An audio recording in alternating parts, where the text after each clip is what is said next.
Hey everybody, it's me, it's Undead Viking. It is Kickstarter game video time again. The game I am reviewing today is currently in Kickstarter. It's got about a week left. It is Twin Tin Robots by this dude here. I'm going to butcher his name and I do apologize, sir. Felipe Chiartes, who is probably most famous for the game Small World. Which I won't hold against him. Anyway. But he also designed one of my favorite games, which is Olympos. So, yeah, I mean, I definitely do enjoy what the guy has created in some respects. Anyway. And with this game as well, but I'm getting ahead of myself. The game is Twin Tin Robots. It is a game of programming robots to collect crystals, to deposit them on your base, and all the while you're fighting all the other robots that of your opponents that might be doing the exact same thing. It is very tactical and very competitive, and it has a mechanic that I love. Programming direction, programming pathways, and what have you, and trying to outthink what the next person and the next person's robots are going to do, and where are they going to go, and what are they going to do, and also because there's a lot of open information as far as looking at what people's boards are. You can kind of get an idea of where people are going to be going on the board, and so you've got, well, I'll show you the board in a second, but you've got a picture of what's there in front of you, and in your head you're looking at what other people are doing, and you're trying to guess what they're going to change, what they're going to do, and so you're envisioning what the board will look like, perhaps when it is your turn to go, or after you go, what it'll look like, and you're putting yourself in the good position to perhaps affect the other people, and so on and so forth. So I'll show you how the board looks and how the game plays, and maybe you'll have a better idea of how to explain. But as always, I'm gonna give you just a brief overview. Actually, this is not as always. I'm gonna give you a brief overview of how to play the game. It's gonna be kind of quick because the game has a relatively simple rule set. It's just a very deep game, if you will. But I'll do that, and then I'll tell you exactly what I think of it, and then somewhere along the line throughout this video, maybe you will figure out whether or not this is a game that you want to have, and then you can go to the website, the Kickstarter website, and you can pledge your backing for this game so it can get published, and then you can be one of the first people to have the game once it does actually get created. So, alright, cool. Well, let's do this. Alright, this is the board and the components for Twin Tin Bots. As with any Kickstarter video I do, I always say this may very well look exactly like the game when it does get published, and it may not. I do know that the art is done by a artist by the name of Quanchai, and I might be mispronouncing that word, but you may have seen his artwork in other redesigns and other games that are out there, and I do believe that this art is going to be pretty much the same. But as far as the components, these cool little robots that you see, these may or may not look like the end result, but these are pretty cool, I have to admit. Just so you know that these little circles up here, when you program your robots to turn, they are nice enough to put those on there, so if you're ever unsure of which way, when the order is given, you know which way the robots are turning. And I'll just give you a quick look at what the other robots look like. They got the cute little smiley face on the front, and the spot for the crystal in the back, and the turn, and what have you. So, all right, the game itself is really easy to understand. It is the beauty, I guess, is kind of in its simplicity. The game is all about getting your robots to move on the board and collect these crystals. There's blue ones and this green one here, and then to grab those crystals and to take them to your base and drop them off to get points. Crystals are worth different numbers of points. Blue crystals are very important because of the fact that when you program robots, you'll be using these tiles. Like here's a turn tile, a zap tile, and so on and so forth. At the beginning of the game, there are the tiles that have special orders, and that's what these are. And these have special abilities on them. Just like this one moves 3 forward. This one, it pushes, you know, forward. And so these are abilities that aren't normally allowed. You'll get one of these, oh, here's like a double turn, stuff like that. You'll get one of these tiles at the beginning of the game, each person will, and it's secret until they use it for the first time ever. But after that, you can get more if you collect a blue crystal. Blue crystals are actually worth the least number of points. Red crystals are worth the most. 2, 3, and 4 is the most. And blue crystals are worth the least number of points, but they allow you, as soon as you capture one, to draw an extra tile of the special moves. And so then you keep that secret until you reveal it once again. So to move, you simply you take your little player board that is this, and you can see it has the robot, you know, with the hands, and the robot with the smile. And you can see that there are these spots where you can put your tiles down to tell what you are going to do. And so at the very beginning of the game, on your very first turn, you place one tile on each robot to give it its orders. And then you then do what those orders say. So say I'm playing green, as I said, and I want to take my flat guy, and I want him to, I'm going first, let's say, and I'm going to put that tile, saying he's going to move forward twice, right? And then my green guy, I'm going to have him move forward once. So there you go. After you've done that, after the first turn, you've placed 2 tiles, you now then activate that programming. And so, like, green guy moves forward twice like that, and this guy moves forward once like that. All right, then the other people will go, and you know, I'll just, you know, say like this guy turned that one, and he moved forward 2, and he moved forward 1, and he moved forward 2, something like that. I'm not programming everything.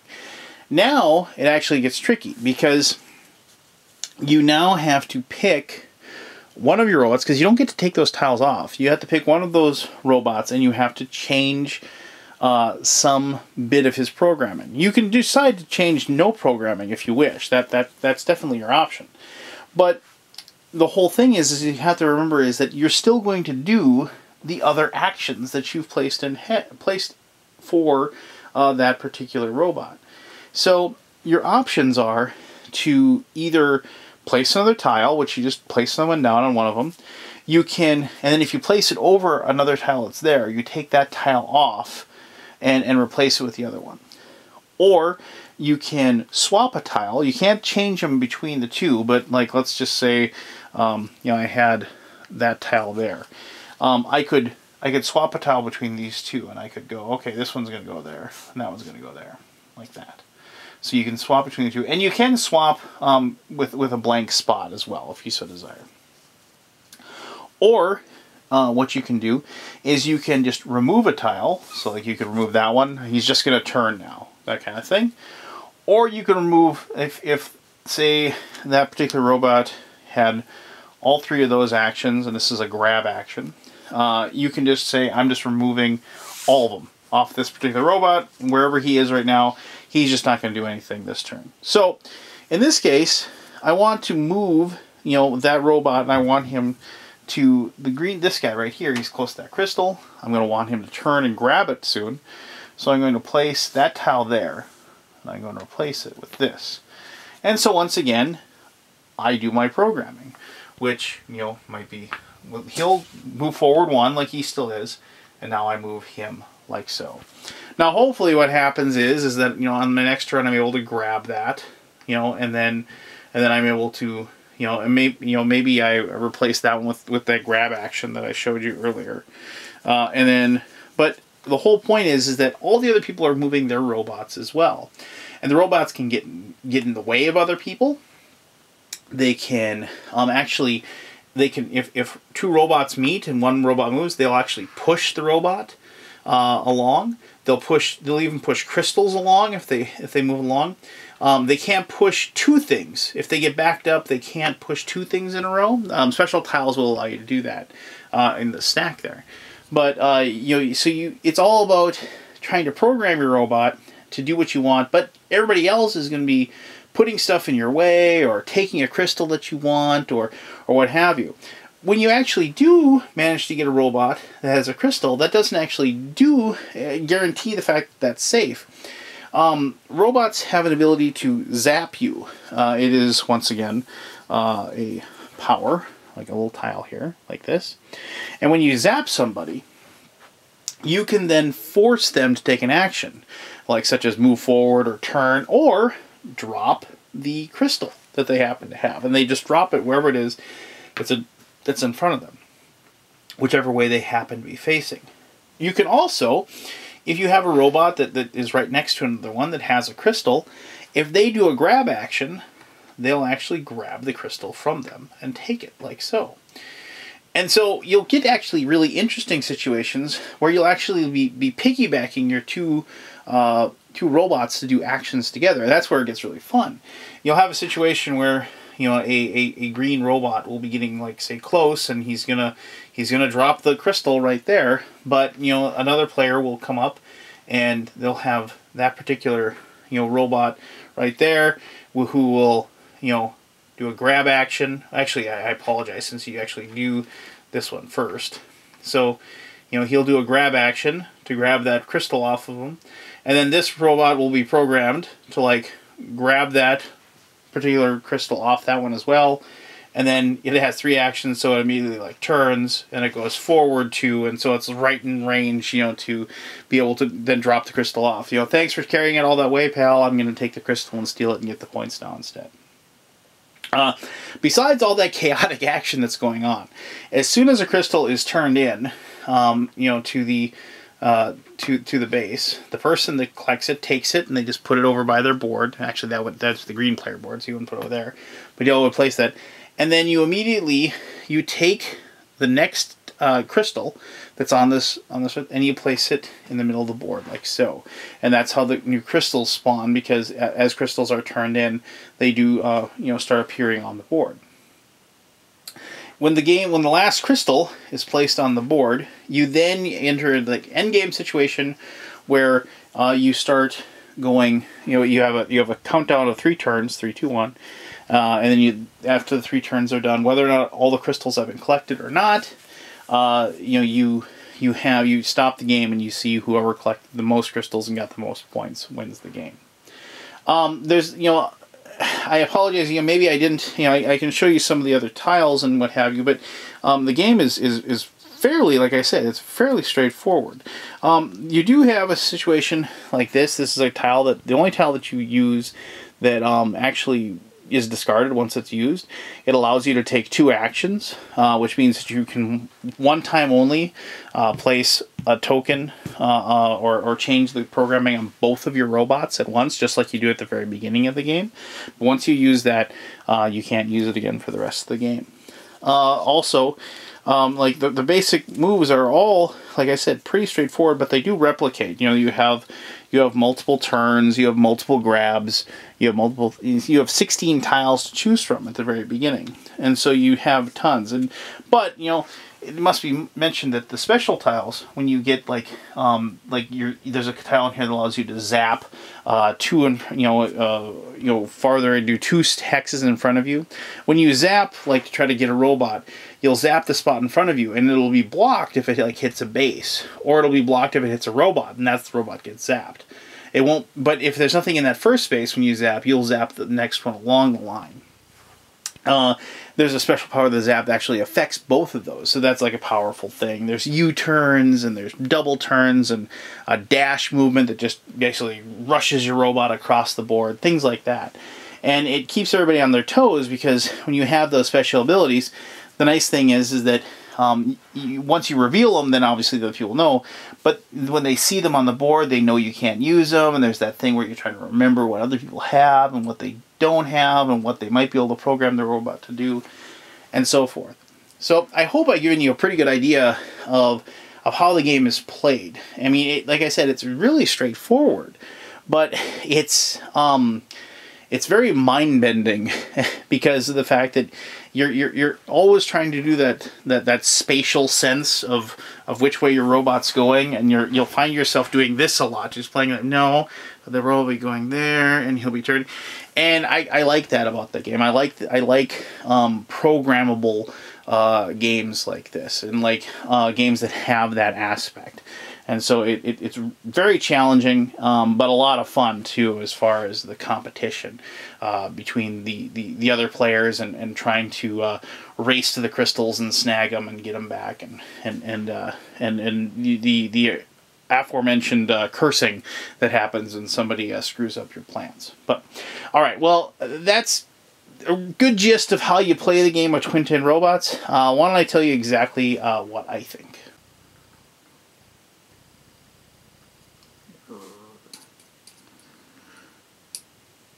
So, I do apologize. It may be difficult for you to like really see just how cool these guys are, and with the little arms and stuff. But I mean, one of the things I didn't mention when I was talking about how the game was played was that just how cool the game looks. I mean, it's just neat. These little robots moving around and doing their thing, and it's one of those games that's just kind of fun to look at too. I've had the pleasure to bring this demo production copy. That doesn't make any sense. Demo production company, demonstration level production copy, I guess, to my local gaming store, and like everybody's always like coming over and looking at it because the game just looks kind of neat and it's just kind of fun.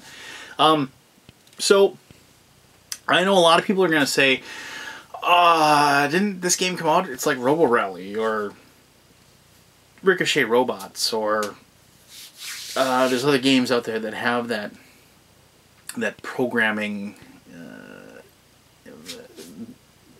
aspect to it.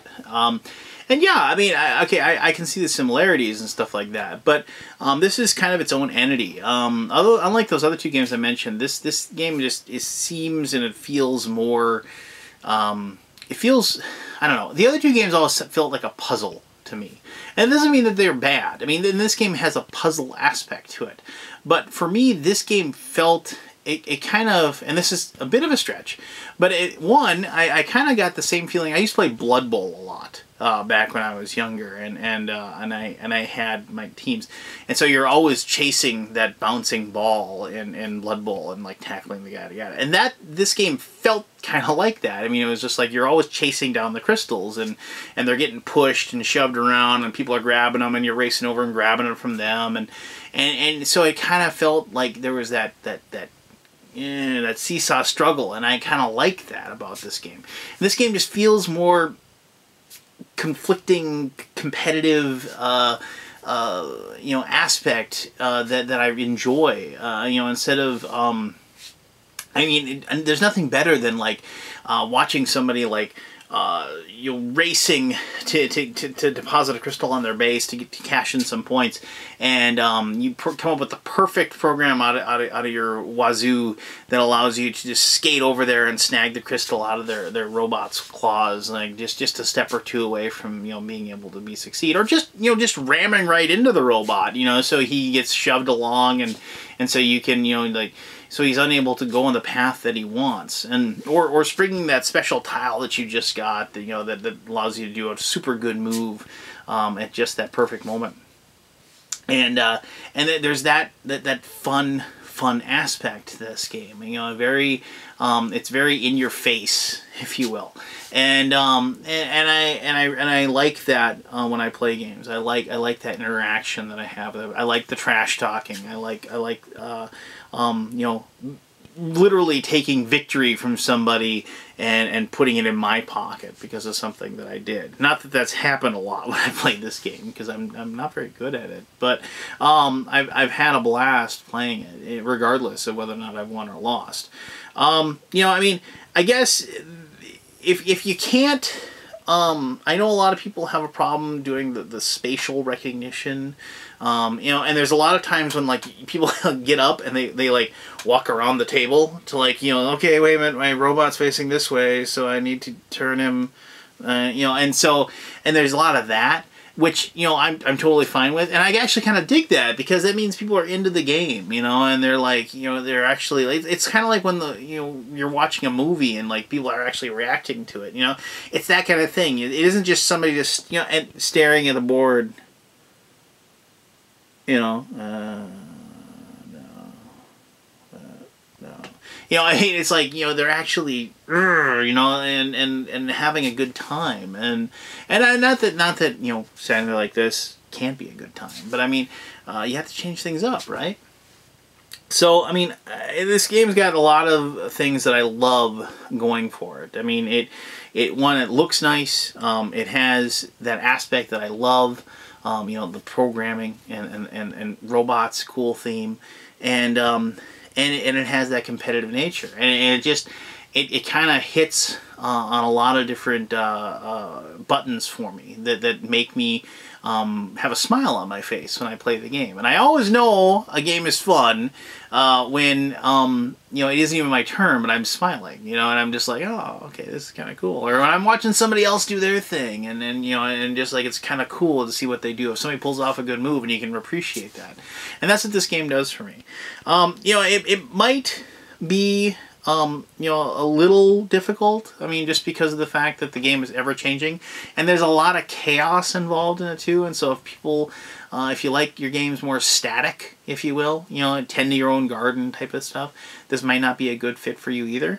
But I don't know, man. If you like Robo Rally, I mean, you're gonna love this game. I remember I had a friend back in college many years ago. His name was Court, and he had this game on his Macintosh, I think it was, that was like programming robots, and you'd have robots move around and fight. We played that all the time, and like that kind of thing. I mean, I know who knows what happened to that guy, but I mean, you know, he would love this kind of game. It's just like, it's tactical. It's just a, you know, it's an outthink your opponent type of situation, and that's and I dig that. I'm not very good at games like that, because it just seems like everybody else always is able to like think 3, 4, 5 different steps ahead of me.